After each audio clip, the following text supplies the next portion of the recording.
મિત્રો આજે આપણે આવી ગયા છે આનંદ સુધીરા રોડ હર્ષ મોટરની મુલાકાતે। એડ્રેસ છે અમીન ઓટોની એક્ઝેક્ટ સામે। તો આ કાર છે મહિન્દ્રાની 500 W8 ટોપ મોડેલ। તો હર્ષભાઈ આની ડિટેલ્સ અમારા મિત્રોને આપશો, કેટલામાં કયું મોડેલ છે, કયો કલર છે અને કેટલી કિલોમીટર ફરેલી છે અને પ્રાઇસ શું છે આની?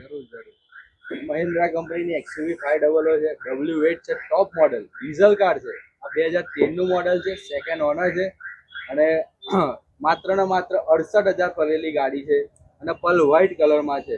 જે મિત્રોની વધારે ચાહક જે કે વ્હાઇટ કલર, એ વ્હાઇટ કલરમાં ઉપલબ્ધ છે આપણી પાસે। આની પ્રાઇસ માત્ર ને માત્ર 5,15,000 મૂકેલી છે, એમાં પણ નેગોશિએશન થશે। અને જો જે આ વિડીયોને વધારે લાઇક, શેર અને સબસ્ક્રાઇબ કરશે અને જે એમના માધ્યમથી આવશે એને એક્સ્ટ્રા ડિસ્કાઉન્ટ મળશે અને એને આપણે ફૂલ ટાંકી કરાવીને આપીશું જ્યારે આપણે વેચીશું તેમને। અને લોન આમાં આપણે ઉપલબ્ધ કરી આપીશું, એ પણ સારામાં સારી। સારું સિબિલ હશે તો 60